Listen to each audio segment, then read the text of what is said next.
Hi, F&Fന്റെ പുതിയൊരു വീഡിയോയിലേക്ക് എല്ലാവർക്കും സ്വാഗതം. ഇന്നൊരു കുക്കിംഗ് വീഡിയോ ആണ് ചെയ്യുന്നത്. അപ്പൊ നമ്മുടെ ചാനലിലെ ആദ്യത്തെ കുക്കിംഗ് വീഡിയോ ആണ്.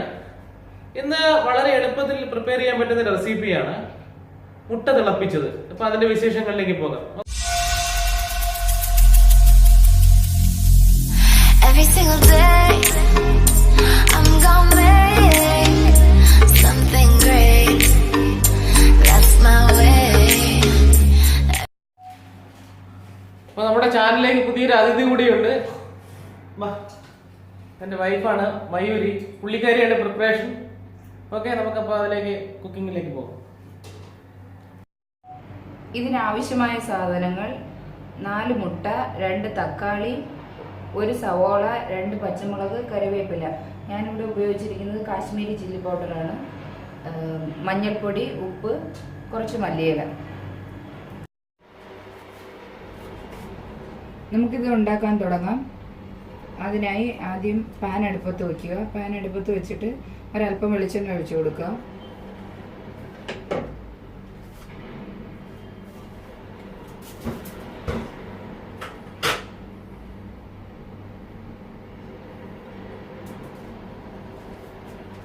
വെളിച്ചെണ്ണ ചൂടായി കഴിയുമ്പോൾ ഒരല്പം കടുക് ചേർത്ത് കൊടുക്കുക. ഞാൻ ചേരുവ പറഞ്ഞ കൂട്ടത്തിൽ കടുക് പറയാൻ വിട്ടുപോയി.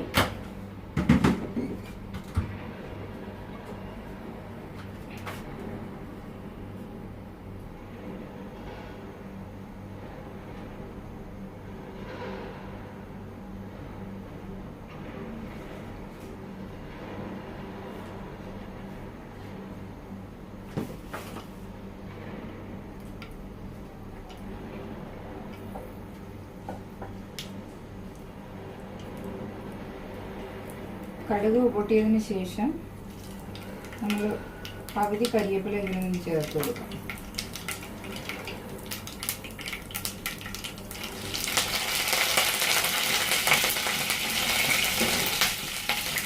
അതിനുശേഷം നമ്മളെടുത്ത് വെച്ചിരിക്കുന്ന പച്ചമുളക് ചേർക്കുക.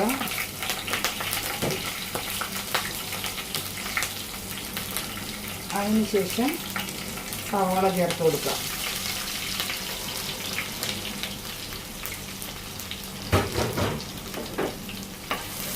സവാള ഒരുപാട് അങ്ങ് ബ്രൗൺ ഷെയ്ഡ് ആവണമെന്നില്ല, ഒരു പകുതി വെന്ത് കിട്ടിയാൽ മാത്രം മതി.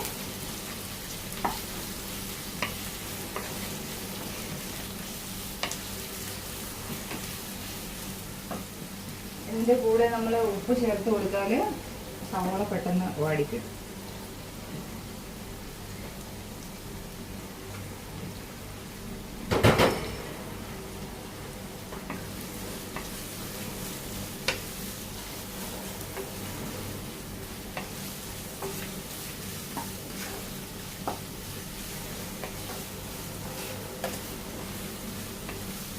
ഇത് രാവിലെ നമുക്ക് എളുപ്പത്തിൽ ഉണ്ടാക്കിയെടുക്കാൻ കഴിയും. അതുപോലെ തന്നെ നല്ല ടേസ്റ്റും ഉണ്ടാവും. നിങ്ങളെല്ലാവരും ഉണ്ടാക്കി നോക്കുക.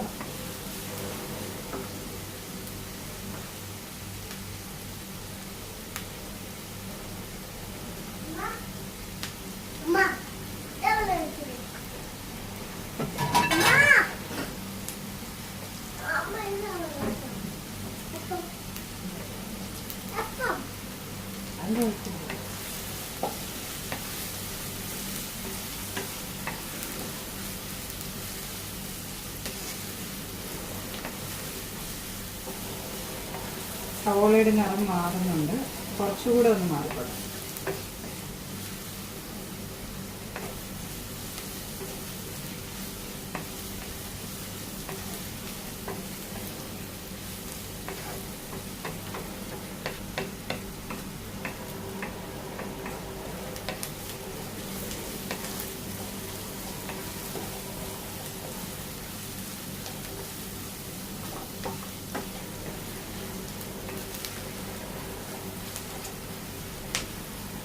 വാടിക്കഴിഞ്ഞ് നമുക്ക് പൊടികൾ ആഡ് ചെയ്യാം. എപ്പോഴും പൊടികൾ ആഡ് ചെയ്യുന്ന സമയത്ത് നമ്മൾ തീ വളരെ കുറച്ച് വെച്ചിട്ട് വേണം ആഡ് ചെയ്യാൻ. മഞ്ഞൾപ്പൊടി ആഡ് ചെയ്യുക.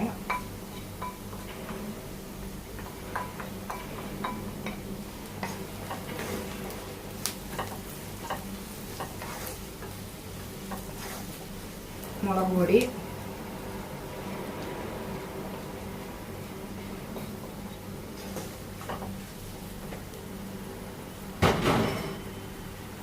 പൊടികൾ കുറച്ചൊന്ന് മൂത്തതിന് ശേഷം മാത്രം നമുക്ക് തക്കാളി ആഡ് ചെയ്ത് കൊടുക്കാം.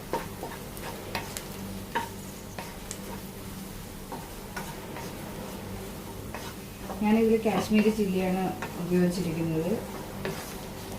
കാശ്മീരി ചില്ലി ആകുമ്പോൾ നല്ല കളർ കിട്ടും. ഇഷ്ടമുള്ളവർക്ക് ആവശ്യത്തിനനുസരണം മുളക് പൊടി ചേർത്ത് കൊടുക്കാം. ഇനി തക്കാളി ആഡ് ചെയ്യാൻ പോവുകയാണ്.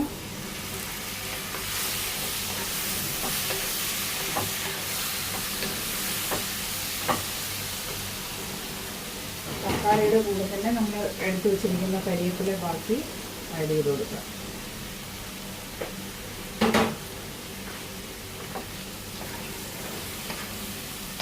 ഒന്ന് അരിഞ്ഞ് കിട്ടണം. അതിന് വേണ്ടി തീ കുറച്ചിട്ടിട്ട് അല്പനേരം ഒന്ന് അടച്ചു വെക്കുക. ഒരു 5 മിനിറ്റ് മതിയാവും. 5 മിനിറ്റ് നമുക്ക് കഴിഞ്ഞിട്ട് തുറന്നു നോക്കാം. ഇനി നമുക്കതൊന്ന് തുറന്നു നോക്കാം. ഇടയ്ക്ക് നമ്മൾ തുറന്നു നോക്കി അതൊന്ന് ഇളക്കി കൊടുക്കണം, അല്ലെങ്കിൽ അത് കരിഞ്ഞു പോകും. ചെറിയ തീയിൽ തന്നെ ഇട്ട് അത് വേവിച്ചെടുക്കാൻ ശ്രദ്ധിക്കണം. ഇപ്പം തക്കാളി ഏകദേശം ആയിക്കഴിഞ്ഞ് നമുക്ക് ഒരല്പം വെള്ളം ചേർത്ത് കൊടുക്കാം.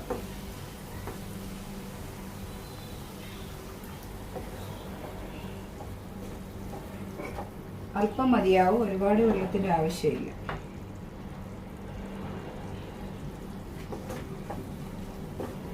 അല്പം കൂടെ ഒഴിച്ചു.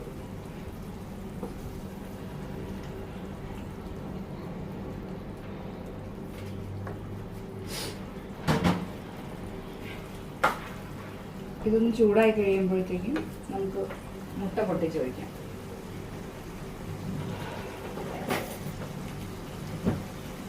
മുട്ട പൊട്ടിച്ചൊഴിക്കുമ്പോൾ ശ്രദ്ധിക്കേണ്ട കാര്യം, മുട്ട പൊട്ടാതെ നമ്മൾ പൊട്ടിച്ചൊഴിക്കാൻ നോക്കണം. അതുപോലെ തന്നെ തീ കുറച്ച് വെച്ചിട്ട് വേണം മുട്ട പൊട്ടിച്ചൊഴിക്കാൻ.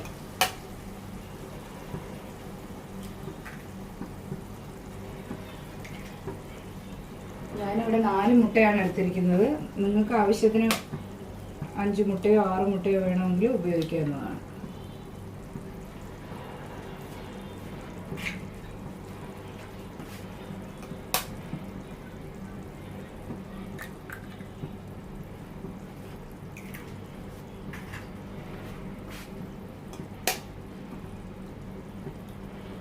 ഞാനിവിടെ 4 മുട്ടയും പൊട്ടിച്ചൊഴിച്ച് കഴിഞ്ഞു. എന്നിട്ട് തീ കുറച്ച് വെച്ചതിന് ശേഷം നമ്മൾ വീണ്ടും ഒന്ന് മൂടി വെക്കണം. ചെറിയ തീ തന്നെ മൂടി വയ്ക്കാൻ ശ്രദ്ധിക്കുക. 5 മിനിറ്റ് ആയിട്ടുണ്ട്. നമുക്കിനി ഇതൊന്ന് തുറന്നു നോക്കാം. നമ്മൾ പ്രത്യേകം ശ്രദ്ധിക്കേണ്ട കാര്യങ്ങളെന്ന് വെച്ചാൽ, നമ്മളെപ്പോഴും മുട്ട പൊട്ടിച്ചൊഴിച്ച് കഴിഞ്ഞതിന് ശേഷം ഫ്ലെയിം കുറച്ചിടാൻ ശ്രദ്ധിക്കണം. അതുപോലെ തന്നെ മസാലയിൽ മുട്ടയ്ക്കും കൂടെ ആവശ്യമായ ഉപ്പ് പാകത്തിന് ചേർത്ത് കൊടുക്കണം. അത് 2 കാര്യങ്ങൾ നമ്മൾ പ്രത്യേകം ശ്രദ്ധിക്കണം. പിന്നെ കുറച്ച് ചെറിയ തീയിലിട്ട് 5 മുതൽ 8 മിനിറ്റ് വരെ അടച്ചു വയ്ക്കാനും ശ്രദ്ധിക്കണം.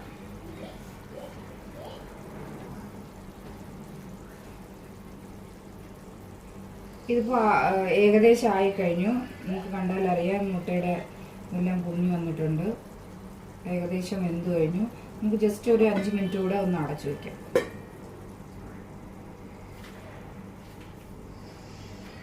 ഒന്നുകൂടെ ഒന്ന് തുറന്ന് നോക്കാം. ഇപ്പം നന്നായി ആയി വന്നിട്ടുണ്ട്. നമുക്ക് തീ ഓഫ് ചെയ്യാം. മല്ലിയില ആവശ്യമുള്ളവർക്ക് കുറച്ച് മല്ലിയില ചേർത്ത് കൊടുക്കാം.